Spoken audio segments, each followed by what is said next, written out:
Oi pessoal, sou o professor Bruno Amorim, estou aqui de volta para dar uma sequência às nossas aulas de resolução de exercícios. Em física nós vamos abordar hoje de impulso e quantidade de movimento.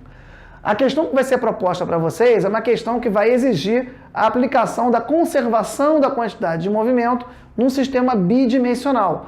Nós vamos abordar o eixo X, o eixo Y e vamos poder resolver para vocês uma questão importante sobre esse tema. O corpo A move-se sobre uma mesa horizontal e perfeitamente lisa com velocidade V0 de 6 metros por segundo.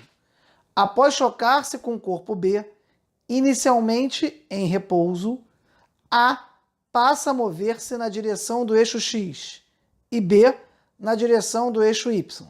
Sabe-se que θ é igual a 60 graus. Determine a velocidade do corpo A depois do choque. A situação que nos vai ser apresentada. Eu vou ter um corpo de massa MA que vai com velocidade V0 que vai colidir com outro corpo de massa MB que está no centro do nosso eixo XY. Ele vai fazer essa abordagem sobre um ângulo θ. O problema vai nos dizer que depois da colisão, B se movimenta na vertical para cima e o A se movimenta no eixo X. Dados da questão. V0 é igual a 6 metros por segundo, então essa velocidade tem módulo de 6 metros por segundo. Esse ângulo θ é de 60 graus. E o que nos é pedido? Qual a velocidade do móvel A após a colisão? Lembrando que A após a colisão, o problema diz, se movimenta no eixo X e B se movimenta no eixo Y. Toda vez que a gente vai aplicar a conservação da quantidade de movimento, a gente diz que Q de antes é igual a Q de depois, ou seja, a quantidade de movimento total antes é igual à quantidade de movimento total depois, por isso que a gente fala conservação da quantidade de movimento. Como esse é um problema bidimensional, eu posso sempre desmembrar num problema no eixo X e um problema no eixo Y. Ou seja, eu posso dizer que há conservação da quantidade de movimento no eixo X, assim como há conservação da quantidade de movimento no eixo Y. E se eu fizer essas duas conservações simultaneamente, equivale à aplicação vetorial da conservação da quantidade de movimento. Agora, será que vai ser necessário eu aplicar simultaneamente eixo X e eixo Y para resolver a questão? Isso depende do que nos é pedido. Se eu conseguir aplicar a conservação da quantidade de movimento num único eixo e já encontrar a resposta, não há necessidade de aplicar a conservação no outro eixo.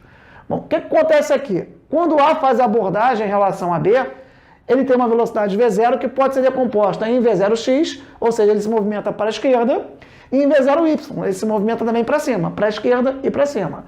Essa componente de V0x, observando o triângulo que eu coloquei aqui para vocês, é a componente que está em frente ao ângulo, a componente seno. V0x é igual a V0 seno θ. E a componente y, nesse caso, é igual a V0 cosseno θ. Se eu aplicar a conservação da quantidade de movimento no eixo x, eu vou ter que saber o que eu tenho antes no eixo x de quantidade de movimento e o que eu tenho depois. Antes, eu tenho só um corpo de massa MA com uma velocidade que tem componente no eixo x V0x. Então, a quantidade de movimento antes vai ser, no eixo x, MA vezes a V0x, que é V0 seno θ. O que eu tenho depois? Como B se movimenta na vertical para cima, não há por que falar em quantidade de movimento de B no eixo x. Ou seja, toda ela está com o corpo de massa MA. Então, eu vou dizer que é igual a MA, VA. Eu posso simplificar as massas, MA com MA, e eu vou chegar à conclusão que a minha velocidade de VA é igual a V0 seno θ. Só que V0 é 6 e o ângulo é 60. Seno de 60, raiz de 3 sobre 2. 6 por 2, 3. VA vai ser igual a 3 raiz de 3. Como raiz de 3 vale 1,73 aproximadamente, se eu fazendo as contas, poderia chegar que essa velocidade VA é igual a 5,2 metros por segundo. O que eu gostaria também de acrescentar para vocês? Se eu aplicasse a conservação da quantidade de movimento no eixo Y, o que eu teria de resultado?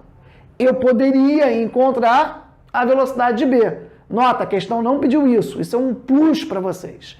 Então vamos lá. Quantidade de movimento antes em Y é igual a quantidade de movimento depois em Y. O que eu tenho antes em Y? Eu tenho antes em Y apenas a contribuição da componente Y do A, que é V0, V0Y. V0Y vale V0 cosseno θ, como nós já mostramos. Então a quantidade de movimento antes vai ser MA V0 cosseno θ. E depois, toda a quantidade de movimento depois, no eixo Y, está com B. Porque B se movimenta na vertical para cima. Como A se movimenta na horizontal, não há por que eu pensar em contribuição de A depois da colisão no eixo Y. Toda a quantidade de movimento no eixo Y está com B. Então vai ser igual a MB VB. Isolando VB, eu vou ter que VB vai ser igual a MA sobre MB V0 cosseno θ. Lembra que nessa questão não foi dado a massa MA e MB, então não é possível chegar no valor de VB. Mas se o problema desse MA e MB, efetuando MA sobre MB vezes V0 cosseno θ, eu também seria capaz de encontrar a velocidade em B. Mas reforço, isso foi um plus para vocês, não foi pedido. Bastava apenas então aplicar a conservação da quantidade de movimento no eixo X. Espero que vocês tenham compreendido. Curtam, compartilhem, mandem suas dúvidas. Esse canal é feito para vocês. Eu peço duas coisinhas. Não deixe de assistir os próximos vídeos e repitam comigo o nosso lema: eu vou passar.